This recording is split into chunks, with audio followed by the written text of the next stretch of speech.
Please join me in welcoming President Marcos to the podium.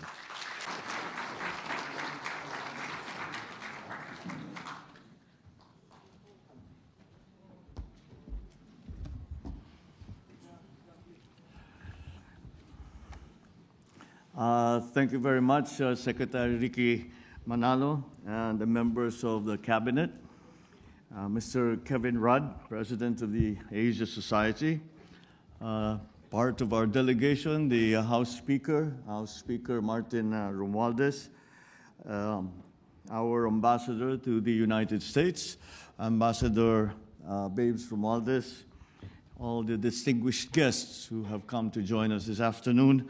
Ladies and gentlemen, good afternoon. I am honored to speak before this esteemed organization that is the Asia Society. I, of course, commend your efforts in providing a platform for dialogue and action and building bridges towards a common vision, a better future for us all. A shared vision creates a commonality of interest that enables collective action.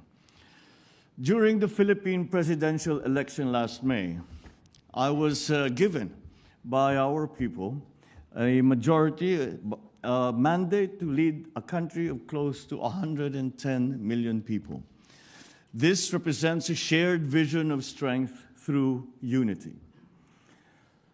I called for unity throughout that campaign, and I am humbled that my call for unity resonated with my fellow countrymen and echoed their desire for a better future. They rejected the politics of division, as I, during the campaign and up to now, said nothing to offend any of the other candidates. And I bring that message of unity to you today. In our place in the community of nations, I have always said that the Philippines shall continue to be a friend to all, an enemy to none. I will reiterate what I said during the inauguration. We will continue to be a good neighbor, always finding ways to collaborate with the end goal of mutually beneficial outcomes. If we agree, we will cooperate and we will work together. If we differ, we will negotiate until we reach an agreement. At the United Nations General Assembly, I spoke about the importance of dialogue and solidarity in the face of the many challenges and threats that we now have to deal with. This means exerting every possible effort to transcend our differences and commit to end conflict. We are compelled to do this despite the increasing geopolitical tensions and aggressive strategic competition that is transforming the global landscape. The United States certainly plays an important leadership role in fostering an environment of stability and peace, not just globally, but certainly in our region.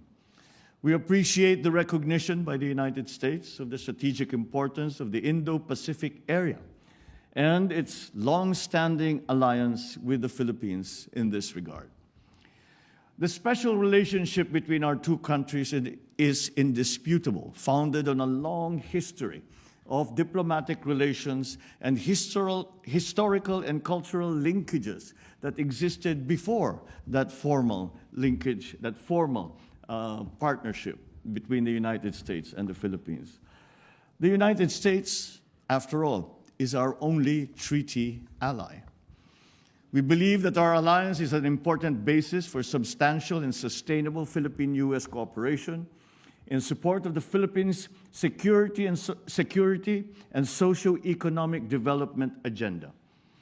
On the security front, we seek collaboration to effectively implement the framework of defense agreements while enabling the meaningful modernization of our armed forces and civilian law enforcement capabilities.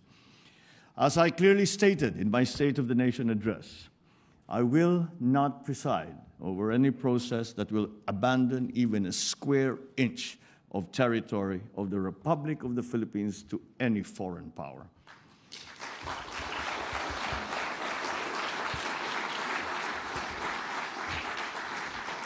We know that we can count on the United States to uphold the international law-based order, freedom of navigation and overflight, and the sustainable use and development of maritime resources. But equally important, we look to the United States to promote peace, security, and prosperity. On our part, we will continue to work with China and other claimant states with the end in view of resolving the issues involving the West Philippine Sea through diplomacy and through dialogue.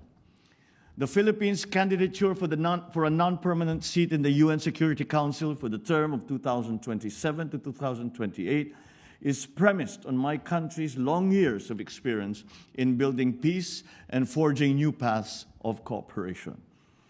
In this context, we are certainly concerned about rising tensions in the Taiwan Strait, just north of the Philippines. We urge all parties involved to exercise maximum restraint. Dialogue and diplomacy must prevail. We adhere to the One China policy and have consistently called for the peaceful resolution of their issues involving Taiwan. We understand that peace and stability in the Asia-Pacific region are also linked to the situation in the Korean Peninsula. And we are ready to play a constructive role in advancing a peaceful and denuclearized Korean Peninsula through confidence-building measures amongst the various stakeholders. On Russia and Ukraine, the Philippines urges all parties to continue adopting a peaceful means to maintain international peace and security. The Philippines has voted in favor of the 3 UN General Assembly resolutions on Ukraine. And at this point, let me discuss the various dialogue mechanisms in the region. We will continue to work towards strengthening ASEAN, particularly its dialogue partnerships with neighbors that uphold regional peace and security. We welcome the renewed engagement of the Quad along with the recent establishment of the AUKUS. These mechanisms should help prevent destabilizing actions in the region that go against international law. We think that these dialogue mechanisms and security arrangements should complement, not supplant, the ASEAN-centered regional security architecture that has been built over decades by the ASEAN and its member partners, as well as the existing network of bilateral security partnerships in the region. Now let me touch on the economic front. The U.S. remains a strategic trading and investment partner of the Philippines. American businesses, including Fortune 500 companies, have found a home in the Philippines. They recognize the Philippines as our country for its business-friendly policies, a very competent workforce, and a network of economic zones. Let me point out 3 reasons why the Philippines is a viable and smart investment destination. First, our macroeconomic strength and bright prospects. The Philippine economy expanded by 5.7% last year and by 7.8% in the first half of this year. Growth was broad-based, driven not only by government spending, but also by household consumption and investments, reinforced by consumer and business confidence. Second, we have enabling policies in place. Recently, investor-friendly laws were enacted, and my administration is determined to leverage these changing reforms that will enhance those efforts. Third, and perhaps the most important point, another strong asset that we have is our human capital. We boast of a young, educated, hardworking, English-speaking workforce that is among the best in the world. With a very young median age of 25.7 years old, the Philippines enjoys a demographic advantage from which investors can benefit. We would welcome capital investments from the U.S., and our priority sectors are agriculture, clean energy, particularly nuclear energy, health systems, information technology, and business process management, or IT/BPM, digital connectivity and manufacturing, including the critical sectors of semiconductors, green metals, batteries for electric vehicles, and electric vehicles themselves. The Philippines looks forward to how the Indo-Pacific Economic Framework will support our efforts to promote resilient supply chains, health systems, infrastructure, as well as clean energy and decarbonization.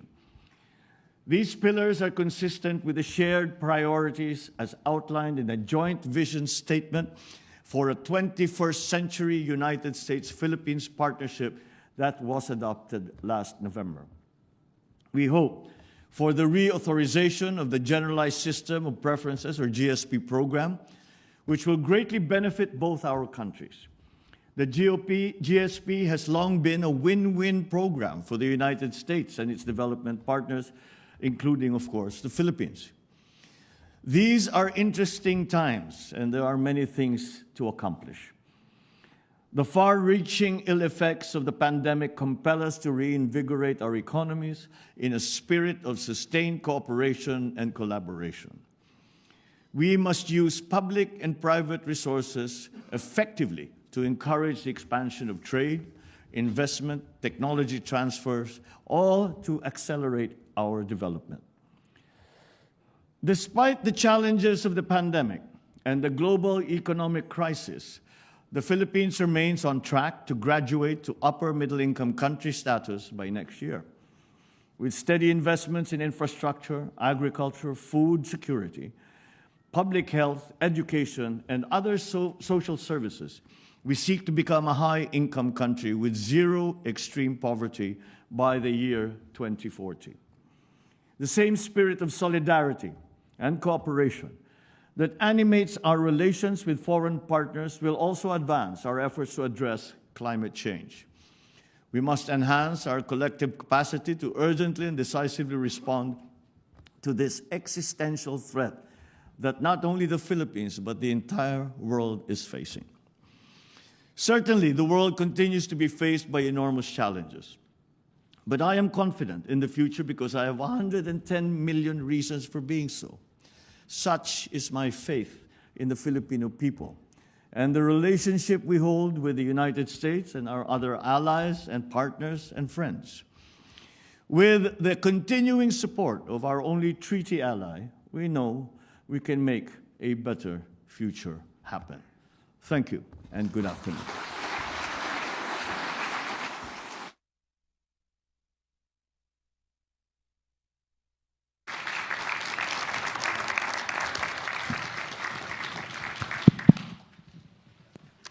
Well, thank you very much, Mr. President. 110 million people. Yes. That's, even for an Australian, I can work out that makes you the second most populous country in Southeast Asia. So Indonesians out there, Yes. Philippines next, with the great advantage, as you've just said, of having 110 million native English speakers. This is quite remarkable. So I'm really taken by the economic vision that you're putting forward for the country. In an earlier discussion today, you indicated there are some challenges still. The digitalisation of the economy has been slow. But in terms of the future, if you're looking at the digital economy, the renewable energy transformation, but also future secure supply chains, give us a sense of where you hope the country to be economically at the completion of this term. Well, to put it very simply, I've been asked what is the absolute end result that we are hoping to achieve. And it's very simple for me. No more, not one more hungry Filipino. And that is a very simple, it's a very simple aim. It's a very simple goal. But I dare say it is not necessarily a simple problem to solve, and it requires a great deal of effort and thinking on the part of the public sector. But if it is the public sector's responsibility to attend to that social problem that we are facing, we are engaging, this is the new policy of this administration, we are engaging the public sectors, the private sector rather, as partners in that effort. We hope to leverage whatever it is that the government can do to maximize the effects of what development we are able to encourage, and to the benefit of those who have come to help us, our partners, our investors, and of course, to the benefit of the ordinary Filipino. And so as I came into office, of course, the primary concern was the economy. The primary concern was the livelihood of Filipinos. And this is why we have come to the conclusion with economic managers who we have engaged and have asked to join government. I believe that we have the best and the brightest of our economic managers, all of whom have a long history of success and a true understanding of the problems that Filipinos face, and furthermore, a true understanding of what we need to do to solve those problems. And again, we have managed to engage our private sector partners and to be part of this effort. And I do not think that we could manage to do this by ourselves in the public sector. To take that point a little further, I would say that not only private sector partners in the Philippines, but also partnerships between governments and the Philippines, as partners, as allies, as friends. As we all emerge from the pandemic and try to reinvigorate and transform our economy, I believe that the partnerships that we make between our friends and allies around the world are going to provide the stability that we are going to need as we face a new world and face the problems really that we have not faced before the pandemic, and we have not faced before, and we now have to find new solutions. Business as usual, in our view, simply has no place in that, because it is not business as usual. The pandemic basically has changed everything. We live differently, we work differently, we study differently, our social contacts are done differently. And as you can imagine, this leads now to that process of digitalization that we all need to undertake if we are going to be part of the new global economy. And so many of these aspects of the economy we have tried to analyze it, and it is surprising, for me anyway, that when we sat down with the economic managers and we talked about industrialization, we talked about energy supply, we talked about digitalization, and at the root of it, at the heart of the problem, was our agricultural sector. You would think that the high-tech industries would be the ones that would hold the key, and they do in many ways. But all that we can do with the new industries still have to be founded on a very strong and reliable agricultural sector. The pandemic showed very clearly the weaknesses that Philippines has in terms of being able to provide a strategic food supply to our countrymen at a price that they can afford. And so that, for us, has been really the first step, is trying to improve the production of agricultural products. And of course, this has been made terribly difficult with the shocks that the agricultural sector, perhaps not just in the Philippines, but around the world, the shocks that have been dealt us by the conflict in Ukraine. It is a constant surprise to all of us, but that we are having to learn to live with, that a conflict in Eastern Europe should affect the Philippines at such a profound and basic level as agriculture. With the prices of fertilizer going up, with the prices of agricultural commodities going up, with the uncertainties of supply, And so we now have to go to what we describe as non-traditional sources. And we have to diversify. I don't think that this is unique to the Philippines. I see it in many of the other countries. So those are the first steps I think we'll have to do with the agriculture. And then we have to fix our weaknesses in the bureaucracy. We have to learn to be more efficient. We have to streamline our civil service, both at the national and at the local level. And unfortunately, the Philippines in these areas we are still playing catch up. But that's not where we want to go. That's not just where we want to go. We don't want to just catch up. We want to go beyond that. We have no interest in going back to pre-pandemic levels. What we are interested in is to flourish further and to position the Philippines in such a way that we can take full advantage of the new economies and the new industries that have come to light.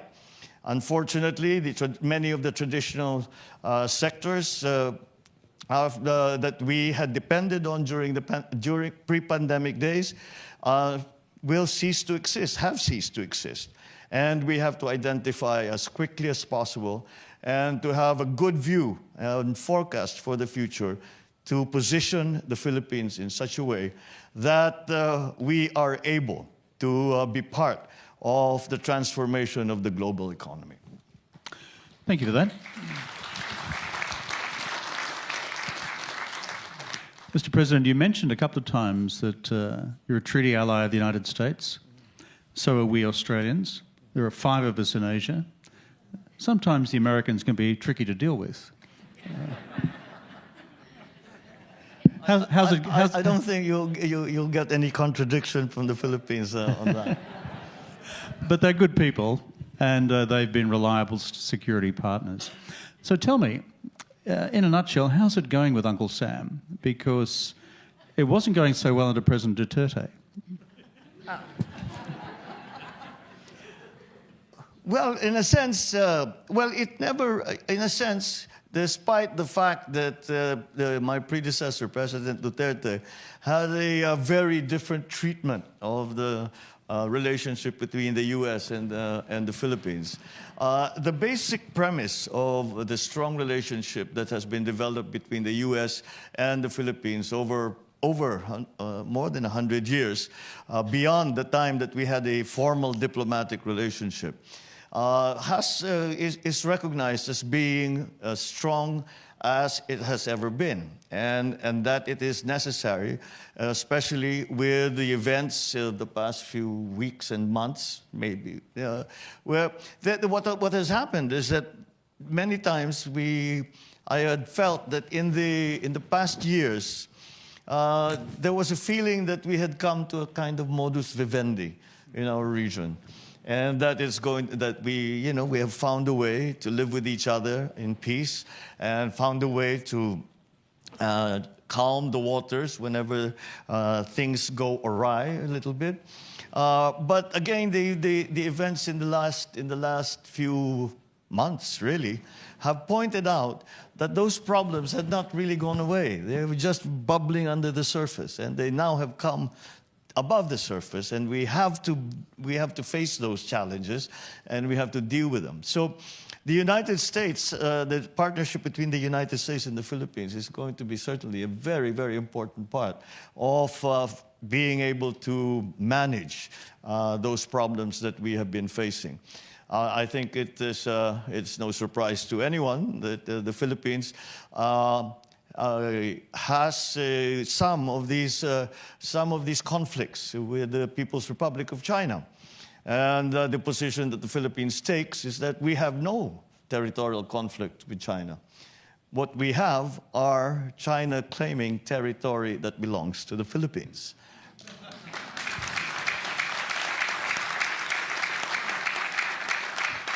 So this is the position we take, and with our American partners, we have promoted that position. We have also made it very clear to our friends in Beijing that this is the way we feel about it. And as a consequence of this challenge that we have, this diplomatic, this territorial challenge that we have, I'd like to point out that this is the first national election in the Philippines where foreign policy was an issue with the people.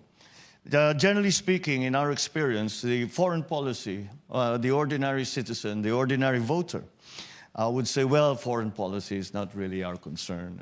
Let the experts in government decide that. But when it happens that our fishermen are not allowed to continue with their livelihood, to fish in areas where they have fished for the last 30, 40 generations, then it becomes an issue right at the gut of our people. And that is where we find ourselves now.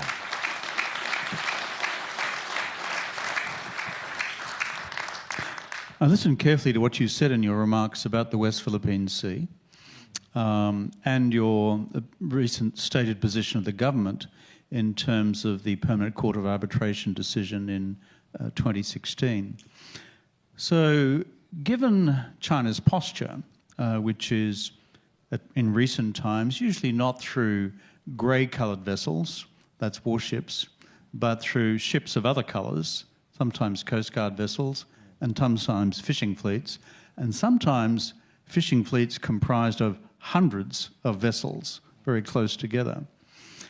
Looking ahead for the next couple of years, what would you ask our Chinese friends to do differently? Well, what we have tried, I mean, in my view, it is nobody wants to go to war. The one thing we need to avoid is a shooting war. And I have always said that the fundamental principle that guides our foreign policy is peace. We talk about the economy. We say that we are in crisis. There are many things that we need to do. We have good plans for it. We have we are very optimistic about the future. But all of these things will be for naught if there is conflict in the region. Australia is certainly a strong partner in all of these actuations that we have been trying to endorse. In the case of the Philippines, it's clear that militarily there is no comparison between the Philippines and China in terms of capability, in terms of strength, military strength, should it come to that. However, we believe that the strength that we can apply will be from the partnerships, once again, that we have with countries like Australia, with our ASEAN members, with the rest of our friends and allies in the region. And that's why I think that ASEAN is going to have to play a stronger role in all of these discussions, and in trying to, again, keep the peace and slowly, but continue to engage China. Because once that engagement stops, then there is no progress. And then things could very easily deteriorate, and that is not what we want to happen. So we have tried, on a bilateral basis with China, although we maintain our position in terms of our maritime territories and their fishing rights, our economic zones, we have nonetheless tried to continue to engage China on that basis, on those subjects, but also engage China on other aspects, the people-to-people relationships, even the economic relationships that we have fostered with China, even some of the other exchanges that we have had in terms of education, in terms of cultural exchanges, in terms of all of the other things. I have always told my Chinese friends, and I said, let us not make our differences concerning maritime like the baselines, the economic zones, etc. Let us not make that the defining element of our relationship. Because if that is the only defining if that will be the defining relationship of the defining part of our relationship, then we are really at a standstill. And hopefully, if we make progress in other areas, this will help. I always quote that the way that the United States, for example, and China came together was through ping pong. If you remember, it was because the Chinese ping pong captain played with the United States ping pong captain, and they became friends, and ping pong went to the United States. And this led to Richard Nixon going to China and establishing diplomatic relations. So perhaps that's something. So we must explore everything. We must explore every avenue.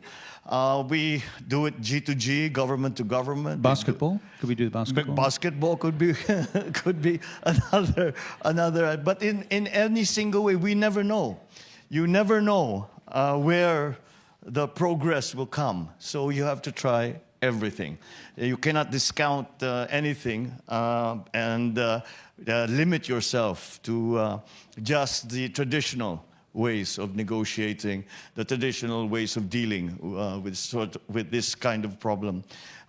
We have to be, to an extent, I would say that we have been successful, and that we have slowly begun to redefine, or rather, no, not redefine, but to add to that relationship in other aspects of diplomatic life, of political life within the region. And I think that has happened because of, again, the strong partnerships that we have with the other countries, our allies around the region. And that way, that united front that we can present, I think is a very, very important aspect of that engagement. In your speech before, you also made positive reference to the Quad and AUKUS, and that follows, I think, from the logic you've just explained about those beyond the Philippines on whom you can rely for security policy support. Your reflections on how the Quad, for example, aids to strategic stability in the region, that would be of interest, I'm sure, to this audience. And within that, your view and vision of your future relationship with Japan. Well, the Quad certainly is another one of those agrupations that we feel are going to be, it's a partnership between countries that I think, again, if we were to move as one country alone, it would not be as effective as if we approach the problem as part of these political, diplomatic agrupations, even military agrupations that we have put together. So that's again something that is fundamental to the way we try to approach the problems that we are facing vis-a-vis the maritime disputes that we have. I have to remind people that these maritime disputes are not only with China. We also have within ASEAN some disputes with our other member countries. So, but in my view, this applies as well. So these kinds of partnerships, I think, are very, very important. Now, Japan, certainly, I had a meeting with the Prime Minister Kishida, just the other day, and naturally, I think it's no surprise to anyone that they are terribly, terribly concerned, not only of China. But because of the recent events, we have focused on the Taiwan situation, the visit of the United States House Speaker Nancy Pelosi to Taiwan, sort of highlighted once again the simmering tensions that, as I said, were beneath the surface, but now have surfaced out into the open. But if you remember, if we go back maybe 6 months, it was North Korea that we were all very worried about. And it is exactly that I think that aspect of it that Japan is also worried about, because when you have missiles flying over your in your skies and into the sea, it's not very surprising that Japan will be alarmed. And again, that is part of the relationship that we have between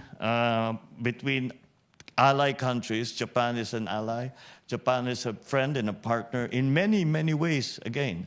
And that again, we feel that we should strengthen that and continue to promote that partnership. The difference between right now, anyway, between the conflicts or the disagreements between China and the rest of the countries around the area and Korea is Korea has threatened to use nuclear weapons. And that would be a complete disaster. And that there is no way that the Philippines will be somehow exempt from that sort of conflict.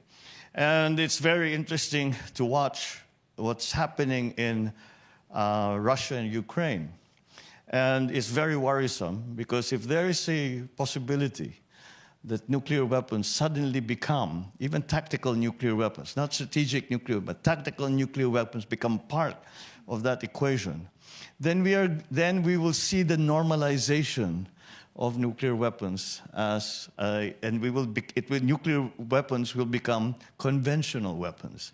And perhaps that will encourage other nuclear powers to exercise that nuclear option, which, as we all know, is going to be is really end of world scenario. So, to take the point a little further, we are beyond the Cold War. I do not subscribe to the spheres of influence like we had during the Cold War. So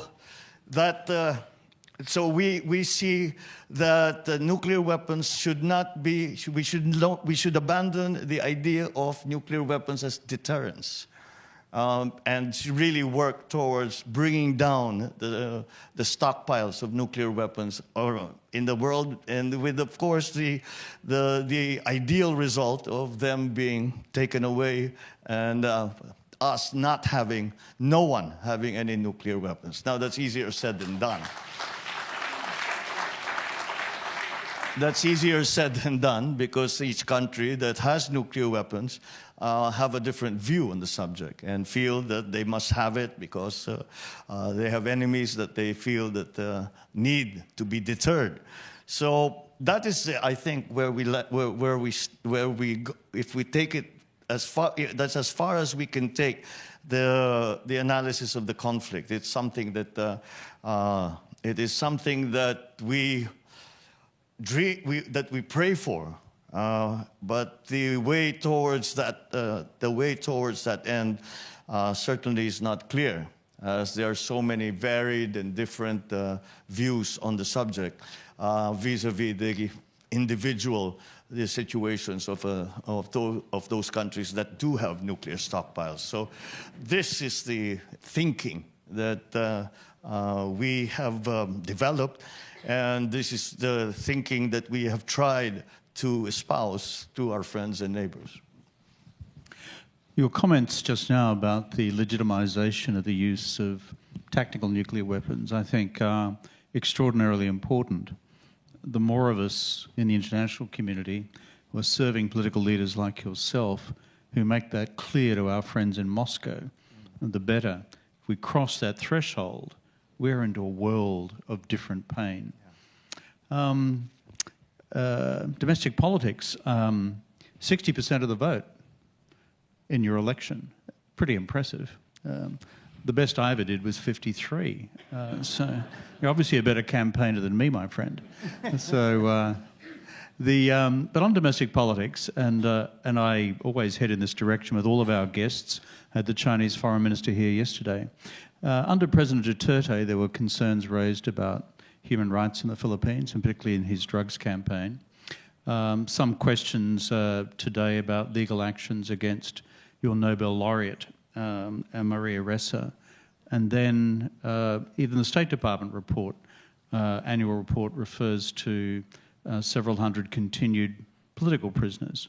So your reflections, I noticed what you said before about unifying all Filipinos. Could you give us your reflections on the future of human rights in the Philippines? Well, the argument, or rather the discussion about human rights in the Philippines in the past few years has really derived from the anti-drug war that President Duterte undertook. And as I come into office, you look and you see we cannot stop the drug war. The problem continues to exist. What we can do is to examine and learn lessons from the experience from the past administration.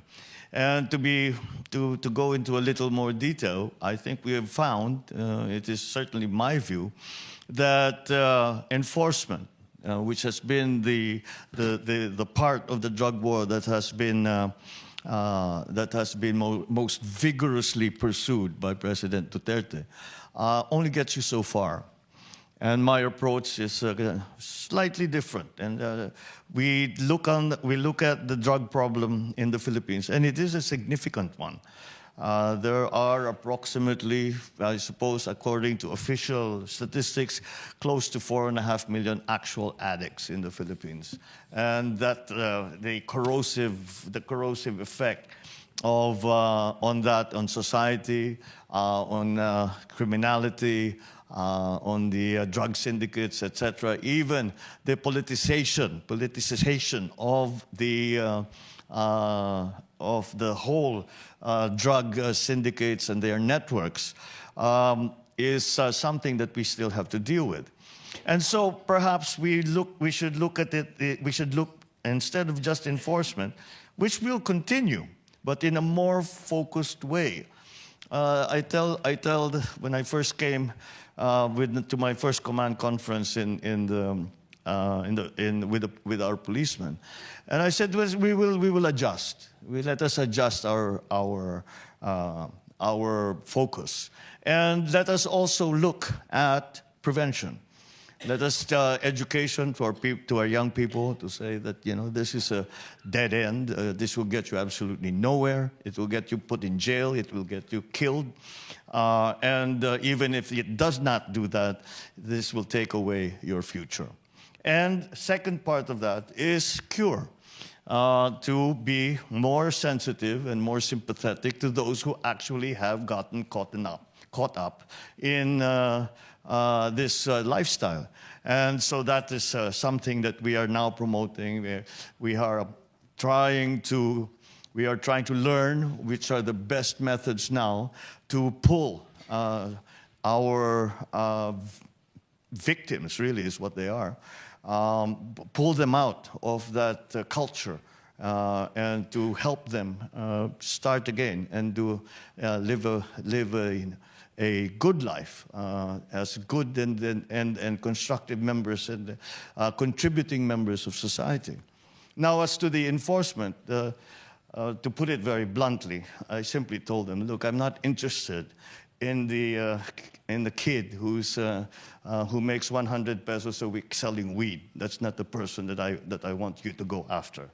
I want you to go after people who, if we get them, if we neutralize them, we put them in jail, we put them away, whatever it is, will make an actual difference, so that the supply of drugs, the system of distribution, the system of importation of drugs, because much of it really does come from abroad, that will actually make a difference. It will put a stop to it. And that's what we are working on right now. So those are the different elements of those three elements of the anti-drug effort of this government. Those are, the focus has certainly changed, and even the methodology has changed. Well, thank you for that. There was the Nobel laureate Maria Ressa. I know there's some sort of legal case involving her at the moment. What are the prospects there? Is it caught up in your courts, or is it because she's a Nobel Prize winner, there is international preoccupation with her case as well?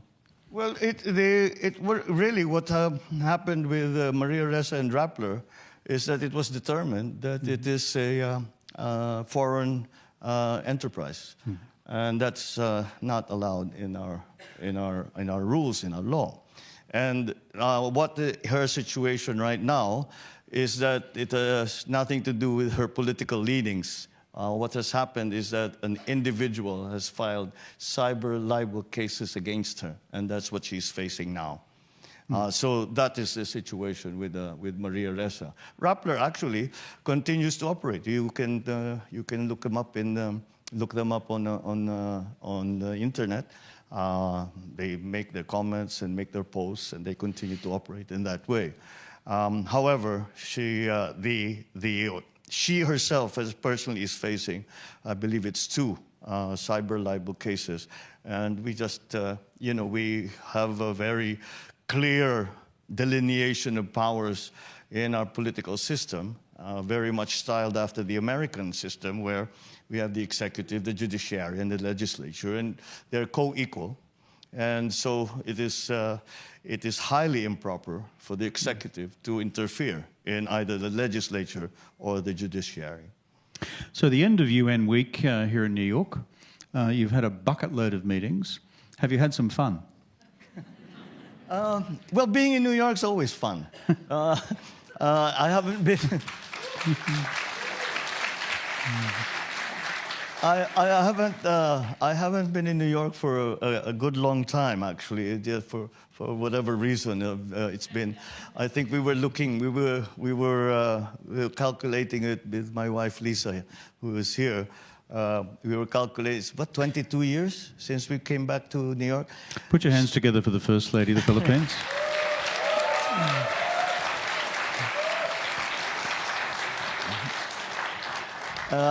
It's been 22 years. She practiced law here for many years. And so she's really part of that song. She's a native New Yorker.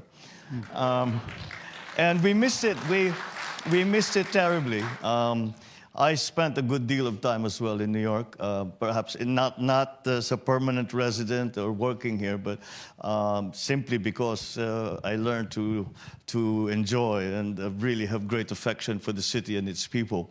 And we missed it terribly, and we were very happy to be given the chance to come back. But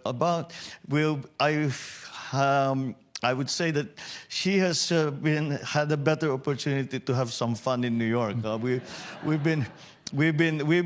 I have tried very hard to maximize every single hour that I've been here to make these contacts, and as you described them, I have a bucket load of meetings, which I think have gone rather well. But as I said, it's it doesn't take much just to be able to look out my window and to see New York, to Central Park, to see New York at night, to walk along the street, to get my sabrette and my souvlaki sandwich.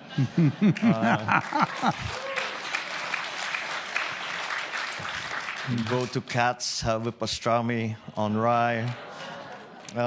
Did you go to Essa Bagels to get your bagels? And I'm a happy camper. Doesn't take much. Yeah. Well, I have much the same sentiment about this town. For a small town, it's not bad. Mr. President, as you said, UN General Assembly Week, I always found to be a bit like speed dating for heads of government. In the door, out the door, in the door, out the door. You are such a welcome guest here at the Asia Society. Our centre in Manila, headed by Doris Ho. Put your hands together for Doris.